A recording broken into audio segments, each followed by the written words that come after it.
My sister dropped her kids off at my house and demanded I babysit them while she goes on an 8-week vacation. When I threatened to report her to the police, she arranged to have me assaulted in my own home so she could take them back. Unlike real gold, kids raised as golden children never turn out to be as pure as their parents see them. Growing up, my sister always got her way, no matter how nasty or irrational she acted towards me. She got away with it all the time, and that's because she was the golden miracle child. What aided this most likely was also that my sister was stunningly beautiful. She had thick curly hair and light eyes, and my mom spent a lifetime comparing our looks. I have dark eyes and straight hair, and I was never as pretty as my sister. My mom loved making comments comparing us after we both became teenagers. She was constantly telling me to try and dress like my sister and asking her to teach me makeup, but my sister would also bully me and make fun of me if I ever asked her for help making myself prettier. That's how we grew up to be extremely resentful of each other. I think my sister just latched onto the worst traits that we saw in my mother while I rejected them all. I think being put on a pedestal her whole life by my mom for simply being beautiful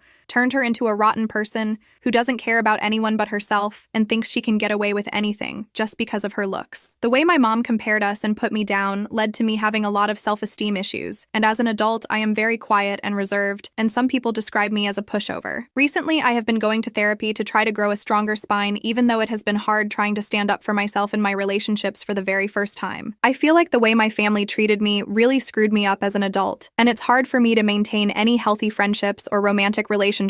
My sister even slept with my boyfriend in high school in senior year, and for no real reason. She never liked him and told me many times she thought he was ugly. My parents told me to let bygones be bygones when they found out what had happened. My sister wasn't even given out to, and that was a moment where I truly realized just how much they preferred her over me. The way that my dad just stood by and watched my mom emotionally get under my skin for my entire life made me feel like no man would ever stand up for me or see worth in me, and it's very hard for me to trust and connect when dating. But my entire life hasn't been completely awful because of my mom and sister, because the one upside of being the ugly sister growing up meant that I had zero social life and spent all my time studying. I ended up graduating high school with a 4.0 and landed myself a full ride at my #1 choice for university, which was great because my mom told me the night before I started high school that she was paying for my sister's college since she was the eldest, but I would have to go to community and pay my way through it on my own. I remember sobbing and asking her why she didn't love me like she loved my sister, and she insisted that she did, but my sister deserved it more since she was her firstborn. The day I had landed my scholarship, I spent the entire day so excited to tell my parents about it. I guess part of me was kind of happy to have something that my sister didn't. My sister had spent all her time in high school partying and earning poor grades without any flack from my parents, and she was only going to college because my parents could pay for it. She wasn't even going to a very good one because her grades are so crap. So the day I rushed home to tell my family that I had gotten a full ride to a prestigious university, I had never been so excited to share good news with my family. But when I got home and told my parents about my scholarship, oh, my dad said was good job, and my mom didn't even look up from her phone or give me any response. Then she ignored me for the entire week after I had shared that news. I tried to ask her why she was mad at me for getting a scholarship for college, but she literally just avoided making eye contact with me and walked into the other room. It was like she literally hated me for earning my scholarship when most parents would be excited. Whatever. That's when I started to understand just how alone I was and how isolated my family wanted me to feel. I didn't understand why either. Why had my mom even had me just to spend a lifetime hating me, and in turn, making me hate myself? The day I got my scholarship turned into one of the worst days of my life as I cried myself to sleep and accepted that I would never have a family that loved me, not like my sister did, and I despised her for it. That night, I wrote in my journal until the sun rose about what I wanted to do with the rest of my life. I was tired of being this sad little girl, and I decided I was going to transform every ounce of rage I had into academic success. Instead of throwing myself a pity party and begging my parents for love and attention, I was going to redirect all my focus and energy to my studies as I always had, and give myself something they never could. I was going to be stable, independent, intelligent, and educated, even though I might never be loved. So that's exactly what I did. I went to school and graduated with honors. I got a fantastic position in a company I interned for right out of college, and I've been making 6 figures since I turned 23. When I came home for the holidays, I would tell my family about how I was doing, and I would get random compliments from extended family members, but my own parents never went out of their way to acknowledge or congratulate me for my accomplishments. As an adult, I knew better than to tell my mom about my high position at my company, or how much I was making since I knew it would just make her resent me more. But I told my dad, and one year he even told me that he was happy for me, and it was the nicest thing either my parents have ever told me. But even as an adult, my mom still treated me like an unwanted guest, and although I only saw them during the holidays, she would do everything in her power to get the attention off me if anybody asked me a question or directed the conversation towards me. For example, we were having Christmas dinner one year when my uncle congratulated me on a promotion I had been telling him about earlier that day. It was my second promotion within the company, and I had gotten a significant raise as well. I had been telling him about how I was looking into purchasing my first house. My uncle mentioned the promotion and the potential house, and a few other extended family members congratulated me and were pretty unexpectedly kind about the news. Another one of my cousins asked me what area I was house shopping in, and that's when my mom cut me off and said, "This is boring. Can we change the conversation?" Then under her breath, I heard her say, "It's probably not even true anyway." I ended up purchasing my house later that year, and when I posted about it on social media, everybody in my family liked the post except for my mom. I knew she was probably angry because my sister was having a completely opposite life experience than me. She had gone to college right out of high school, all paid for by my parents, and ended up failing out and getting pregnant by her first college boyfriend. I had a sneaking suspicion that my parents had asked her to get rid of the pregnancy, but she ended up keeping it and tried making it work with her baby dad that she had only known for 4 months. Well, it turns out that they were completely incompatible, but I guess that didn't stop them from trying to make things work or solve their relationship by having another kid. I remember having to hold back tears when I saw her posting about having a second child, since I knew the baby was probably being born into a toxic environment, since my sister was such an awful person, as was her baby dad. I had met him at the holidays, but he never even bothered to remember my name or make conversation with me, and every year he would bring home trays of food, despite not bringing anything. Obviously, my sister and I's relationship did not improve as we grew up, and we basically didn't talk to each other once we were both moved out of our parents' place. We had each other on social media, and the few times where we would see each other during the holidays, my sister would make nasty comments to me about my weight or the way I was dressing. I honestly think she was just projecting because I wear a lot of designer clothes and I like cycling through my designer purses, and she would constantly ask me what fake A purse I had brought this time. One year, as soon as I walked in the door for Thanksgiving, she looked me up and down and said verbatim, "I see you're dressed up again like the stuck-up bitch you are." It was so ridiculously rude and uncalled for, and she would even constantly insult me right in front of her kids, using curses and everything despite her kids being young. I don't feel bad saying that my sister is pure trash, and that I didn't feel bad for anything I did after she dumped her kids on my doorstep out of nowhere one day. I had just been relaxing in my house one weekend morning after a long work week when my doorbell rang, and I was completely shocked to see my sister's 10- and 7-year-olds standing on my front porch holding overnight bags. When I asked them what they were doing here, they said their mom was going on vacation for 8 weeks, and that she said I was watching them. My sister and I hadn't spoken since our family's July 4th BBQ, where she told me not to have more than one plate because she was sick of staring at my muffin top. I had no idea why she thought I would be her free babysitter for 2 months. My nephews were good, quiet kids who were obviously confused as well,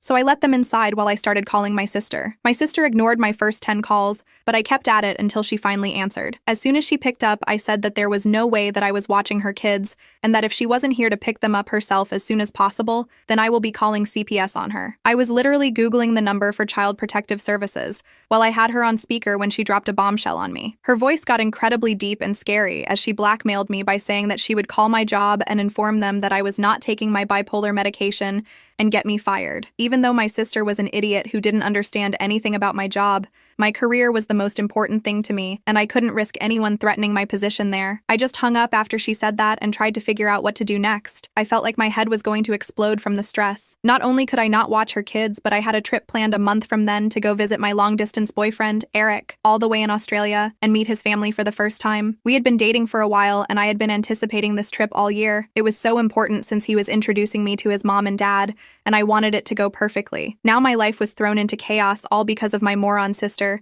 and I had no idea what I was going to do. I had no idea who else to call other than my mom, and I shouldn't have been surprised that she sided with my sister, just like she had literally always done. I told my mom that my sister hadn't even come to drop her own kids off, and she said that they were old enough to come to my house alone anyway. My mom started guilting me and saying that my sister has done a lot for me, and that I needed to be there for her just this one time since I never was. That made me lose my mind, and I screamed at her at the top of my lungs and asked her to tell me one single time where my sister has been there for me or improved my life in any way. I told my mom that both her and my sister had never been there for me, and had treated me like I was some unwashed dog in their house instead of their own family. I demanded my mom visit me so that worst-case scenario I could leave my mom in my house while I flew to Australia as my nephew's caretakers instead of me. I had very little hopes that my sister would abandon her trip to come back for her kids since she was so quick to dump them on me. When my mom finally got to my place, she was cold as ever and looked at me with the same hateful eyes that she always had for me. We sat down in my living room and my mom explained to me that I was being an awful sibling to my sister as always, and lectured me about family being there in each other's times of needs. I ignored all my mom's appreciate crap and demanded to know exactly what kind of vacation my sister was on that was so important that she would forget her kids and leave them with someone who essentially hated her despite being her own sister. I told my mom that everything about this was weird and suspicious, and my sister disappearing for 8 weeks out of nowhere and leaving 2 young kids behind made no sense. And then I wanted the truth if I was going to be involved without consent like this. That's when my mom's face changed, and eventually she admitted to me that my sister wasn't just going on some vacation, she was actually being flown out by her sugar daddy. I literally laughed when she said this because I thought she was joking, but her face was dead serious. I was so emotionally exhausted at that point, and I freaked out on my mom asking her how she could be okay with this in any way. I told her that she had raised a complete loser of a daughter who left the country to go see a sugar daddy, instead of just getting a job to support her kids. My mom, of course, threw all my words back in my face and defended my sister as she always had, and at one point she even said that it didn't matter how much money I had or how nice my house was, that I would always just be the ugly duckling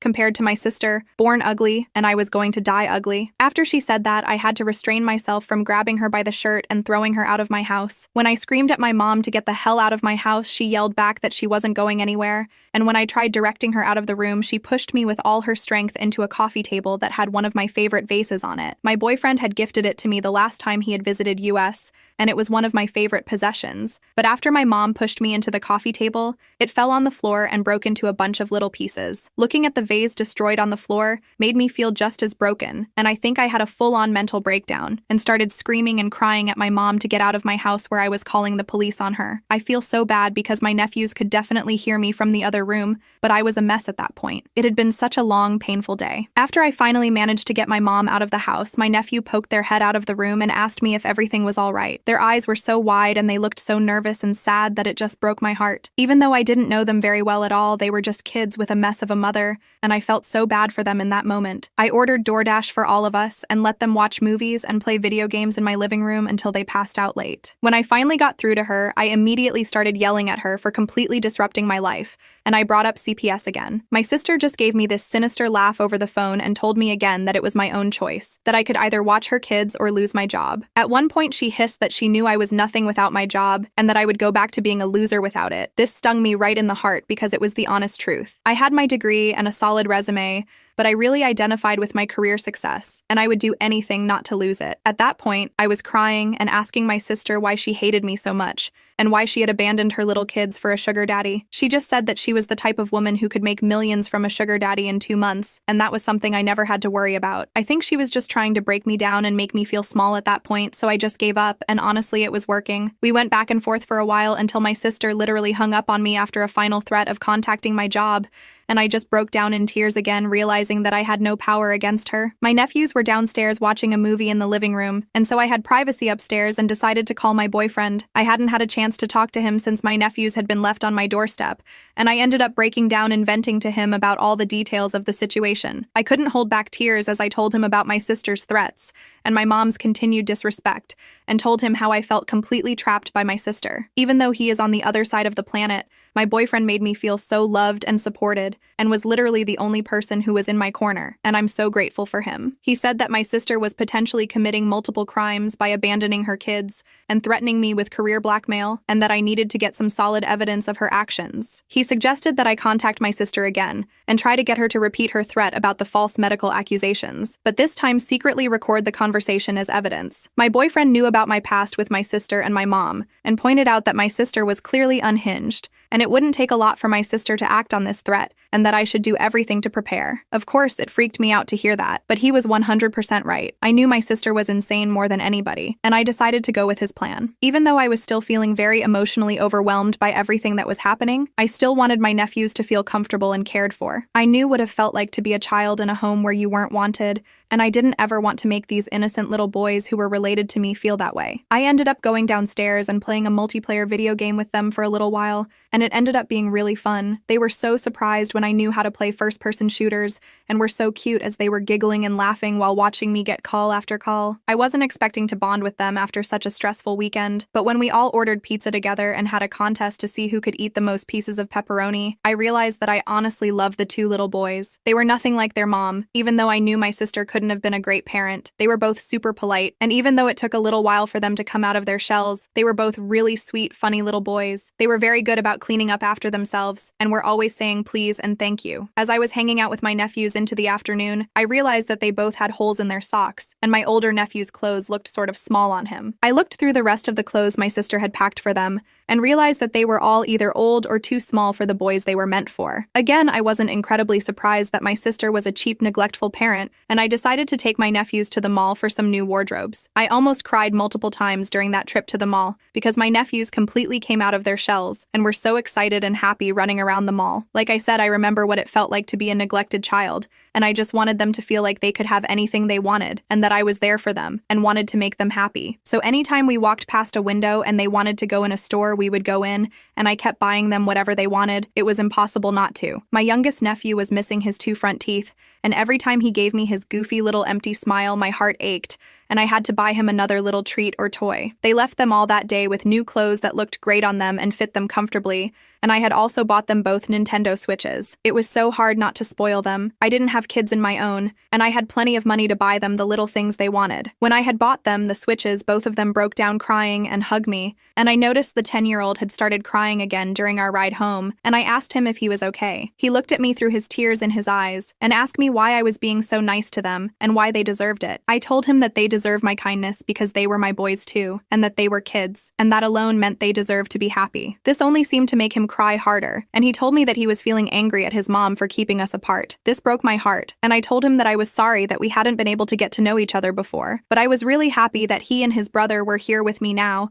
even if I hadn't expected it. I asked him some questions about how his home life was, and it was exactly as I expected. My older and younger nephew both slowly started to open up to me about how much their mom poorly treated them at times. My heart felt like he shattered into a million pieces as I heard this. I knew that my sister and her baby dad were horrible people who were probably doing it, but it was another thing to hear it straight from their mouths and hear the pain in their voices. When we got home, I cooked a big dinner for all of us, and they played on their Switches together for the rest of the night. I left them alone in the living room to go call my sister again in my room, ready to play out the plan my boyfriend had given me. This time I tried my best to stay calm and collected on the phone, even though I wanted to call my sister every name in the book. And it wasn't difficult to steer the conversation towards the medical accusation. As soon as I brought up CPS again, my sister freaked out and threw the threat at my face, insisting I would be fired for being a crazy bitch in secret, and saying that she didn't care if I was actually taking my medication or not. Nobody was going to know if she was lying. She just kept telling me that nobody would believe a crazy, sick bitch like me, and that I didn't deserve my job anyway. I honestly think my sister might have been on drugs herself during this call, because she sounded strung out and just kept repeating crazy phrases. After I had gotten what I needed out of the call, I hung up on my sister as she just kept saying that I didn't deserve anything in this life. I didn't deserve anything over and over again. Whatever. I pushed her words out of my mind as I made sure that I had recorded the entire call successfully. I had my sister recorded on audio saying that she was going to make false medical accusations to my employer. I realized how genius my boyfriend had been to suggest getting this recording, and I started emotionally preparing myself for the fallout if my sister followed through with her threat. After getting the recording, I tried my best to calm down and put my nephews to bed. The next morning before they woke up, I called CPS as soon as the line opened and reported the entire situation. I explained how my sister had abandoned her children and how we were completely estranged. I even want us to say that she had not only abandoned them, but left them here under completely false pretenses, and then used manipulation and coercion to force me to take care of them. I was surprised that CPS was actually pretty helpful,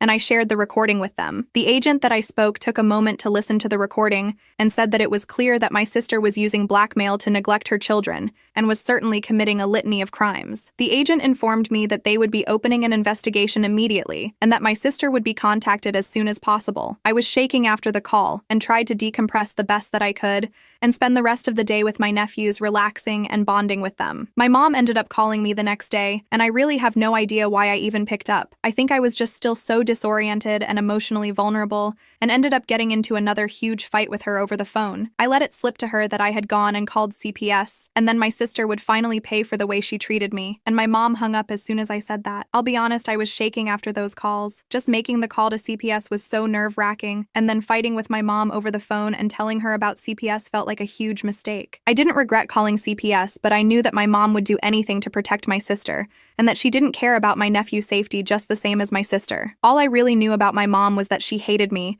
and that she loved my sister, and I was sure what would happen next. There was absolutely no way that my mom wasn't going to immediately contact my sister after finding out that I had contacted CPS and try to put her 2 steps ahead of me. I was sure that she had hung up the phone on me to call my sister immediately, and there was no way that my sister wouldn't know about me calling CPS by the next day. I had a sleepless night, and the next morning, when I arrived at work, my receptionist informed me that my supervisor had scheduled a meeting with me before lunch, which meant that it was urgent. As nervous as I was to learn about this impromptu meeting, I knew that it was coming, and like I said, I knew my sister was crazy, and it was clear that all she wanted to do was ruin my life. I sat down in the meeting and cracked my knuckles to try to relieve the tension I was feeling. My 2 supervisors were there, and so was a higher-up I had never met before. All of them were looking at me with suspicion in their eyes, and I felt like a bug under a microscope. Sure enough, they explained to me that they had been contacted by a trusted source within my family and had been informed that I was potentially unmedicated for a severe mental illness. They even told me that they had been given extreme details about past mental breaks that I have had, and they were concerned about me having a psychotic break within the office. But neither they are. My sister knew how prepared I had been for this meeting today. Of course, I knew that my sister was going to follow through with her threat. She had always hated me, and being able to rob me of my high-paying position would be the ultimate screw. You to her ugly little sister. And I knew she wouldn't hesitate to do it, but she would revel in it. If I hadn't been watching her nephews,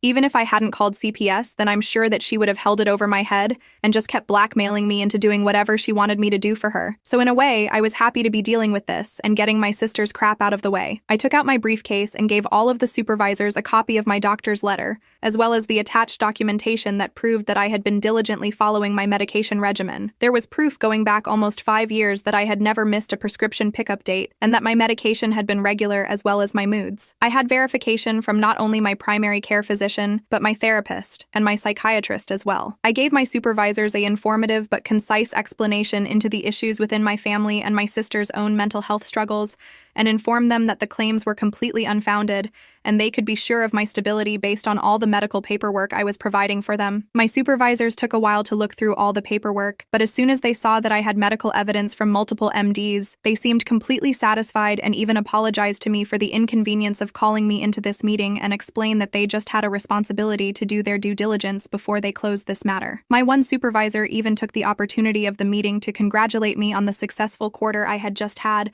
and bragged about my performance to the other supervisors, which made me look excellent. I literally left the meeting giggling because of how well it had went despite the reason for it, and thought about how poorly my sister's moronic plan had backfired on her. I could barely focus on my work for the rest of the day because I kept smiling dumbly every single time I thought about how I got to call my sister after I finished work and tell her about how her plan had been a complete bust. I called my sister as soon as I got back to my car that day and almost cried laughing as I told her about how the meeting had only taken about 15 minutes because she had sounded so crazy and stupid on the phone, and my bosses had never believed her in the first place. My sister was enraged and accused me of lying and said that she was sure I had been fired, and then I was just trying to save face. This made me laugh harder, and I told her that she had failed at trying to get me fired just like she had failed at everything else in her life. I told her that the only skills she had as a woman pushing 40 was lying and failing, and that even her own children were disappointed in her. My sister lost it all over again and just kept calling me the B word and the C word over and over again, claiming that I had completely betrayed her and said that she was hopping on the first plane back and that she was going to make me regret every single thing I had done to her. I was still laughing after the call, but by the time I got home and reunited with my nephews who were in much better mood since they had gotten dropped off at my place,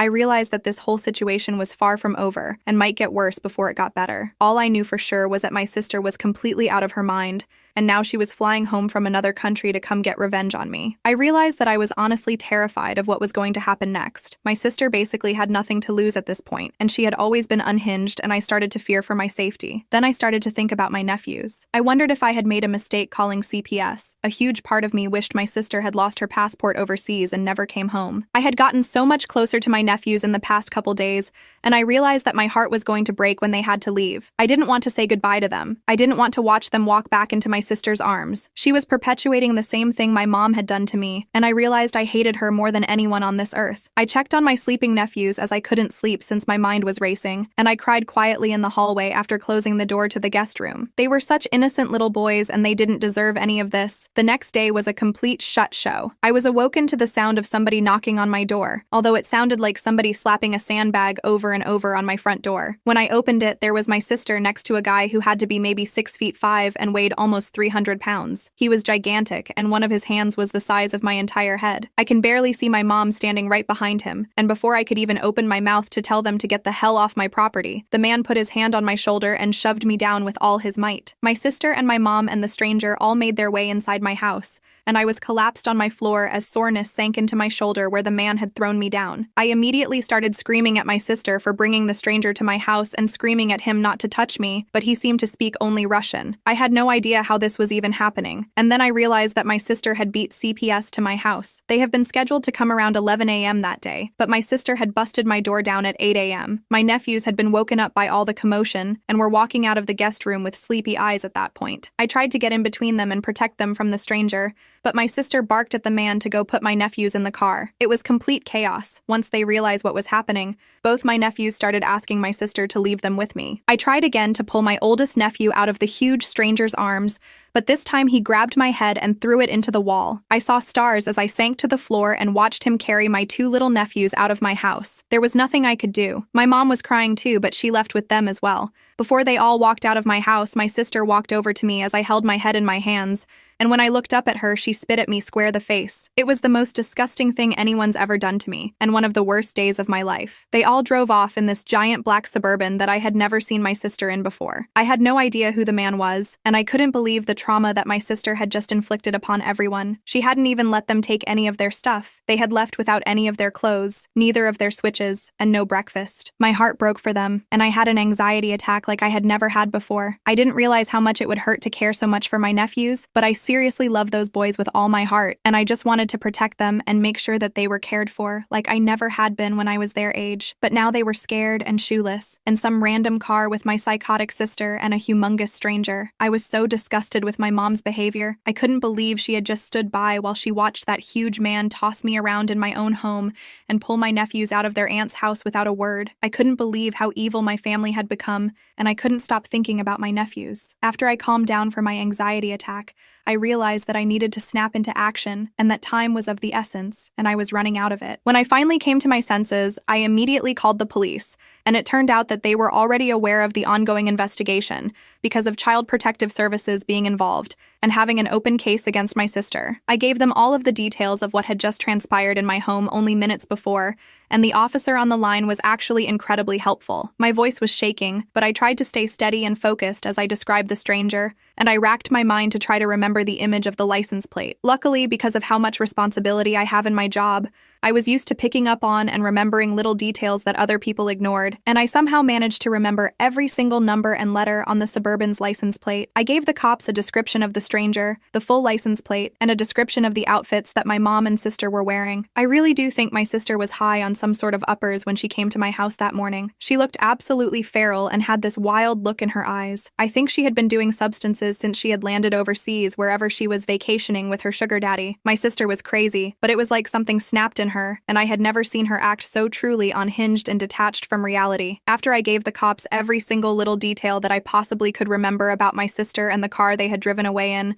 I hung up and did my best to take my mind off things, but I literally could not focus on anything else. I couldn't sleep. I couldn't eat. I couldn't nap. I couldn't watch anything on TV. I just kept seeing my little nephew's faces in my head every time I closed my eyes and could not think about anything else except making sure that they were okay. I thought more about my mom and why she had always made excuse after excuse for my sister, and how it had enabled my sister to grow up into becoming a truly evil person. I even found myself thinking about my sister's trip, wondering what kind of stuff she had done there, if she really had a sugar daddy, and how much he had paid her. I wondered if the money she had made on her trip had truly been worth it. I even found myself thinking about what it would be like if it was just me and my nephews. I had the room for them, and now I definitely had the room for them in my heart as well. The more I thought about it, the more I wanted that outcome, my sister out of the picture, and just me and my nephews. I could give them everything that my sister couldn't, and if my sister and I ended up in front of a judge in a custody battle over my nephews, the judge would be staring at one woman with an overseas sugar daddy and another with multiple degrees and a penthouse office. I tried to think positive things, but random dark anxieties about my nephew's safety kept leaking into my mind. I wondered if the giant man she had brought in my house was her sugar daddy. I wondered if he was with my nephews. I had just been laying on my couch staring at the ceiling, overthinking, not realizing how much time had passed,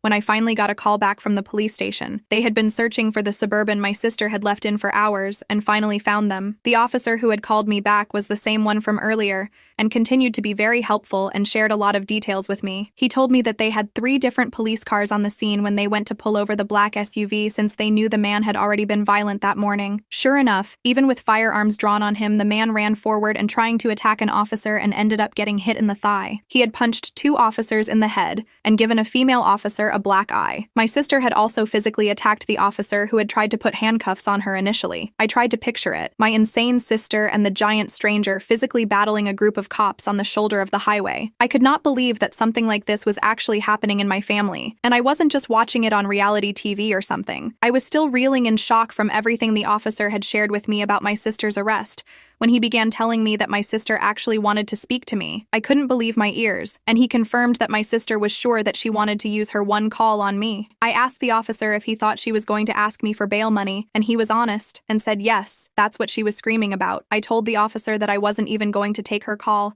and that she could rot in there for all I cared. The officer ended up giving me an understanding laugh, and I finally finished up the call without speaking to my sister. It was a complete mess, even though my sister was finally behind bars where she belonged. I found out my nephews were in CPS protection, and although they were safe, I was so worried. I also only had a week until my Australia trip, and if I didn't go, I would be losing thousands and thousands of dollars in bookings. Also, as I had mentioned earlier, if I cancel this trip, it would have looked extremely disrespectful to my boyfriend's family before I even got a chance to meet them. I had planned on marrying my boyfriend one day, and the last thing I wanted to do was give his family a bad first impression of me if I was going to be in their life forever. I called CPS to check on my nephews and just asked if I could speak with them, but they didn't let me. I tried to explain to them that I was family, and some of the only mentally stable family they had, but they didn't care. I was dealing with a different department than I had contacted before, and they were relentless. At that point, I was completely emotionally exhausted, and I had officially ran out of options. I spent the rest of the week trying my best to prepare for my trip, while continuing to burst out in random tears as I remembered my nephews and thought about where they might be. I felt so bad because my boyfriend and I had been so excited for this trip for so long, and now it was finally here, and I was completely distracted and full of anxiety. All of our conversations during the week leading up to my flight ended up being about how nervous and tense I was feeling, even though my boyfriend was incredibly kind and supportive as always. I was so angry at my sister for how she had treated her nephews and me, and I couldn't believe how disrupted my life had become because of my sister's one choice to go visit her stupid sugar daddy. I was so thankful that my job had been understanding, but just thinking about how my sister had been so quick to try and get me fired made me feel so betrayed and distressing of anybody in my family. Even my dad was off somewhere and not getting involved in all this drama when he surely was aware of all of it. He was spineless, just like my useless mom. My mom didn't even care about her grandchildren. She had enabled my sister's idiot choices, and that had led to her grandchildren being in the custody of strangers. I was sitting at the bar at the airport on the day of my flight to Australia, 2 cocktails deep, when I started looking at some photos of my nephews that I had taken while they were staying with me. We had taken these silly photo booth pictures at the mall all together, and I couldn't help but begin crying all over again over how much I loved and missed them. I decided that that would be the last time I cried until I landed back in America, and told myself that I really needed to try my best to enjoy the time with my boyfriend and his family. I had a life as well, and I couldn't let my sister ruin my time even from all the way across the globe. My time in Australia ended up going amazingly. I hadn't seen my boyfriend in months, and when he ran to me in the airport and picked me up princess style, I felt my heart explode from happiness. I had been through so much in those past couple of weeks, and just being back in the arms of my boyfriend, who was so warm and caring to me, made me feel so healed, and he spent every moment of the trip catering to me. Meeting his family went excellently, and I got along with both of his parents as soon as I was introduced. They turned out to be really fun, active people, and we did a lot of sightseeing together where they took me to their favorite nature hikes and views in their area. At one point, my boyfriend took me on a hike, just the two of us, to his favorite secret waterfall, and we skinny dipped together and just swam and laughed and kissed for hours. It was one of the most romantic days of my life, and I could not believe how perfectly the trip had gone, even though I was so worried before I left. But of course, when I got home, the nightmare with my sister resumed. I decided to head to the local police station a couple days after I landed back in the US to officially press charges against not only my sister, but my mom for breaking and entering into my home. They had that man literally pick me up and toss me to the side so that they could barge into my house, and I was not letting that slide. When I went to go file the charges, I learned that the CPS investigation into my sister was ongoing, and I was kind of frustrated to hear that they hadn't found anything conclusive yet. If they just spoke to my nephews, they would have understood what they had been through. On top of that, my sister had literally been arrested with a guy who had attacked multiple cops, and so I didn't see how that was improved that she was clearly an unfit parent for my nephews. I left the police station that day, content that the charges were filed against my family, but incredibly frustrated to learn that the CPS investigation wasn't resolved yet. I just kept worrying about my nephew's safety and knew that them being with strangers couldn't have been good for them, even if it was better than being with my sister. I also could not stop thinking about how my sister had dragged them out of my house that morning without letting them grab any of their things. My youngest nephew had this little dog plushie that he brought literally everywhere. I had been sleeping with it ever since my sister had taken my nephews away that day, and some mornings it made me want to cry just to wake up and see that little plush dog looking back at me. Like I said, my sister hadn't even let them put their shoes on. The poor little boys were probably so disoriented and felt so lost and abandoned, and I just wanted to make things right for them. But I felt like I had no power until CPS finally made a decision. About a month after my sister's arrest, after calling CPS every single day and demanding updates on her case, they had finally come to a conclusion. They had made a decision to officially remove both my nephews from my sister's custody and put them in protective care. When the CPS agent first explained this to me, I was annoyed. I asked him to explain how that was any different than what had been going on, and they said that it now meant that my sister was not only being taken to court, but she would have to go to court if she wanted custody back of her kids ever again. I asked the CPS agent if it was likely she would win if she tried to get custody back, and the CPS agent told me that it depends if any other more fitting relatives would show up to court and ask for custody of my nephews. I knew immediately that that was what I was going to do, and I opened a separate court case in an effort to try to win custody of my nephews. I didn't care how long it took, I didn't care how expensive the legal fees would be, and I opted to get the best lawyer that I could afford to work on my custody case, since I knew it was one of the most difficult legal battles you could enter into. But before the custody case even started, the case I had against my sister for the breaking and entering into my home was the first one to begin. I know some people might judge me for taking my own sister to court, but I literally would have fist-fought her in a Wendy's parking lot at that point. But I figured I should follow the law if I ever wanted custody of my nephews. At the end of the day, that was my only goal in all of this. I just wanted my sister out of the way, and my nephews back at home with me. On the first day of our trial, I saw my sister in court, and it was the first time we had seen each other since the day she had broken into my house and let the man attack me. The very last interaction her and I had was me looking up at her and her spinning a huge glob of spit directly into my face, so it was fair to say that neither of us were excited to see the other. Well, the trial began, and eventually the judge mentioned that I had opened a custody case against her for full custody of my nephews. I guess my sister's public defender hadn't informed her before then, and she was finding out for the first time in the courtroom that day. Well, my sister has never been one to react well to bad news, and after the judge let the news slip about my custody charges against her, my sister completely snapped. Despite us being in the middle of a courtroom, my sister slowly angled her body towards me, screamed my name, and then pounced on me like some sort of crazed hyena. She was clawing and scratching on my face and trying to rip out chunks of my hair. It didn't take long for the bailiff to come over and pull her off of me, but she managed to bite down extremely hard on my forearm right before he got to her. It was one of the worst pains I had ever felt in my life, and the bite looked nasty and ended up getting infected. All this happened right in front of the judge, and once everything had calmed down, I knew my sister had just sealed her entire fate. It took months and months, almost 2 years actually, for all of the criminal charges against my sister to pass and for her to finally get locked up for good. She was serving a life sentence thanks to all of her crimes stacked up on top of each other, and there was no way she was seeing the light of day anytime soon since her chances for appeal were so poor. I never dropped the breaking and entering charges against my mom, and the only way my mom managed to stay out of prison was by testifying against my sister in court and throwing her under the bus. I don't think I've ever felt such sweet satisfaction as watching my mom blame my sister for everything that had happened